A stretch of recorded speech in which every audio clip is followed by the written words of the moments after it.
Continuamos en UPAO Noticias, siempre en vivo a través de la señal digital 3.1, también por el fanpage de UPAO TV y por los 830 de la AM, Radio Estación UPAO. Son las 5 de la tarde con 16 minutos. Vamos a seguir conversando sobre el conflicto social que se ha generado en nuestra región, especialmente en la provincia de Virú. Los trabajadores del sector agroindustrial, pues como sabemos, no aceptan, rechazan esta nueva ley de promoción agraria que se promulgó a fines de año, el último día, para finalizar ya el año 2020.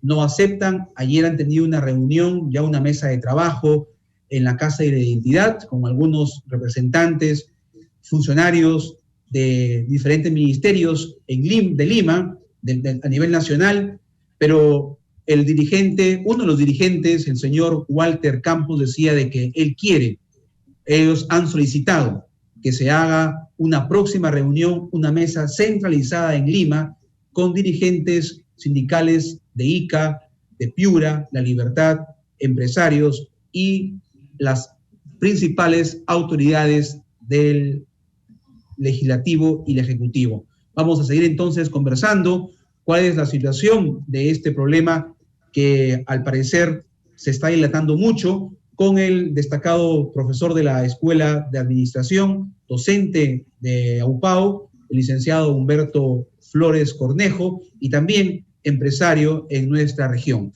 Profesor Humberto Flores, bienvenido a UPAO Noticias, buenas tardes. ¿Qué tal, Alberto? Muy buenas tardes. Encantado de estar en tu programa.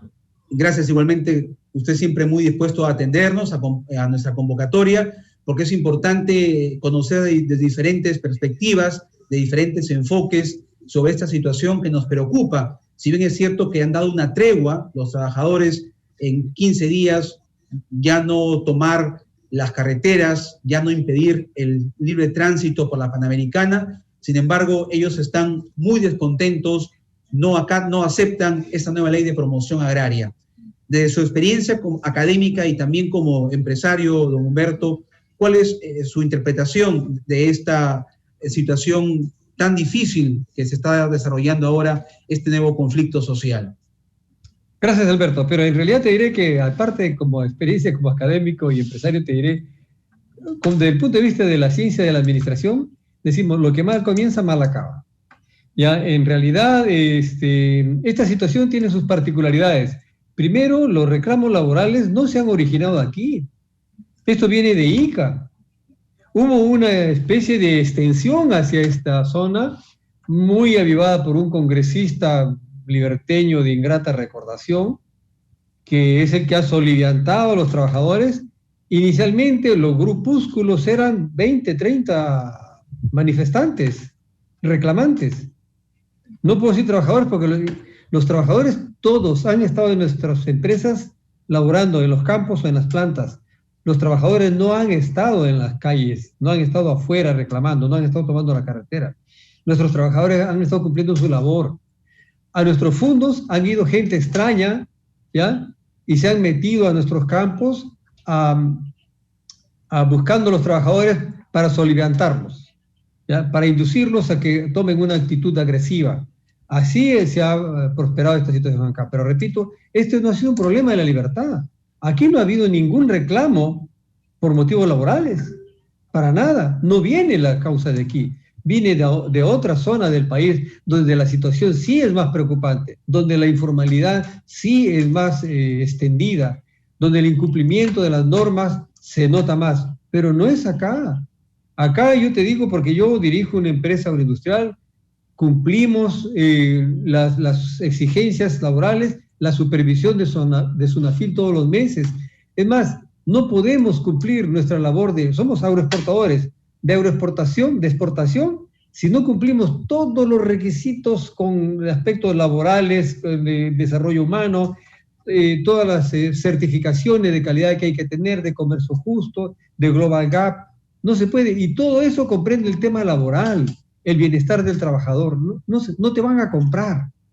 O sea, tampoco puedes vender. Entonces, no sale así. Es falso lo que se dice en gran parte. Claro. Entonces, el otro tema es que los acuerdos que se han tomado han sido con esta parte de unos trabajadores que sometieron al gobierno, lo pusieron de rodillas al gobierno, tomando las carreteras, agrediendo a sus policías, causándoles graves lesiones a las policías, dificultando el tránsito. Entonces el gobierno tuvo que verse obligado a solucionar de alguna manera y hacer un arreglo con ellos. Pero aquí no era la voz para arreglar aquí, el problema se originó en Ica.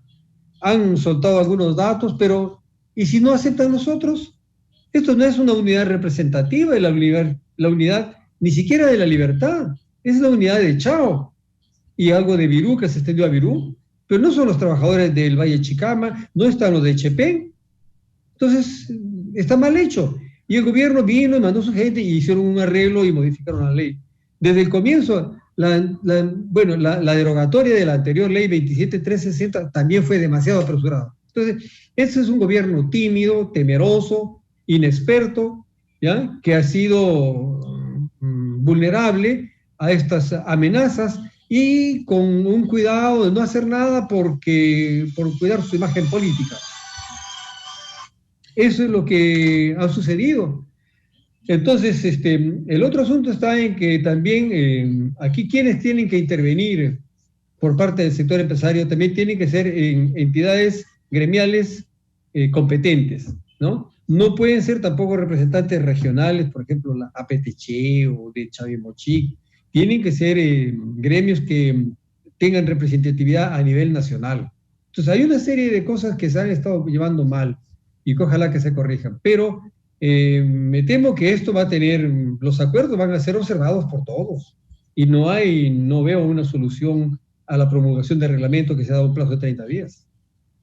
Sí, bueno, lo que nos comenta usted, don Humberto, nos llama mucho la atención porque ayer, como le decía, en el momento de presentar la entrevista, hacía una introducción, conversábamos con el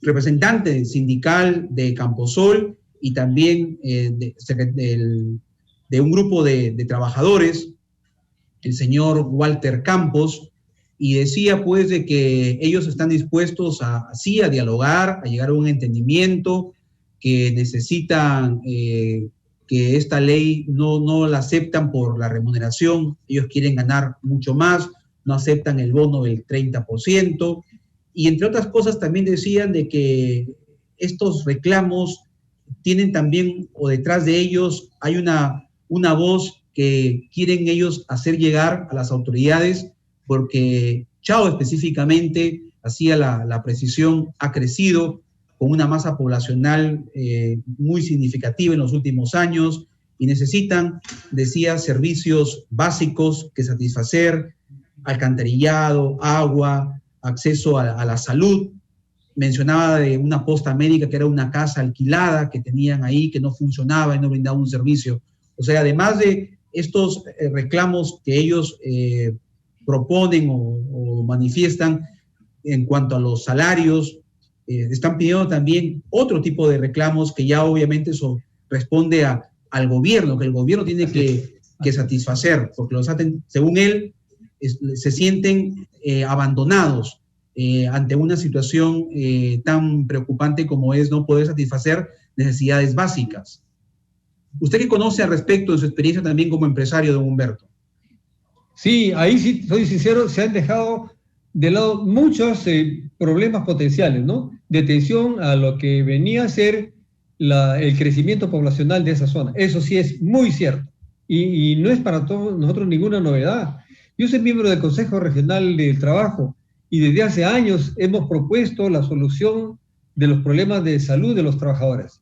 No hay suficiente capacidad de infraestructura de salud en esa zona. Es más, ni siquiera hay espacios habitables para ciudades en esas áreas. Se han vendido todas las tierras con un criterio más mercantilista que social, ¿no? No se ha pensado en las áreas de expansión urbana. Ahora tenemos que comprarle a las mismas empresas que se le vendieron a unos precios muy bajos, tenemos que comprarle a precios actuales para poder hacer centros urbanos o ciudades satélites en esa zona. Eso sí es muy cierto. Ha habido un descuido ahí. No se han creado zonas para la expansión urbana y para las instalaciones de los asentamientos humanos. Ahí sí, completamente de acuerdo, ¿no? Ahora, los servicios que se proveen, la reacción del gobierno es muy lenta. Es muy lenta porque hay muchas necesidades en ese sentido, en esa zona. Bien, don Humberto, ya para ir culminando la entrevista, ¿qué es lo que tendría que suceder desde su experiencia para poder llegar a un buen entendimiento, un buen nivel de negociación y un acuerdo para ya evitar más conflictos? Porque ayer también le hacíamos referencia al señor Campos, que queremos vivir en una sociedad de paz, de respeto a los derechos de todos, y él compartía también eso. Él decía de que ellos no querían promover más inestabilidad y enfrentamientos. Entonces, ¿qué tendría que pasar para que ellos puedan? Obviamente el gobierno tendría que tomar decisiones inmediatas y no dilatar mucho este problema. Yo lo veo muy difícil, Alberto, llegar a una solución satisfactoria. ¿Ya? Más bien prevemos que las consecuencias van a ser muy dramáticas para los propios trabajadores, pero no de manera directa, sino porque muchas empresas van a tener que retirarse del mercado, van a tener que cerrar las empresas pequeñas. No es fácil hablar de riquezas, de grandes utilidades, no, para hacer eso. Fíjense cómo lo que han tenido que pasar los primeros emprendedores de esas grandes empresas agroindustriales, ¿no? Nadie creía en nosotros cuando hemos ido a los campos, cuando esos eran arenales. Pero hay pequeños o medianos fondos que no van a soportar estas cargas nuevas, porque el aspecto laboral las empresas agroindustriales son intensivas en mano de obra. El aspecto laboral tiene un enorme costo, una enorme participación en los costos productivos. ¿Ya? Entonces, eso es un aumento que se está estimando entre 30 a 40% en la planilla, no se puede soportar, no se va a poder soportar.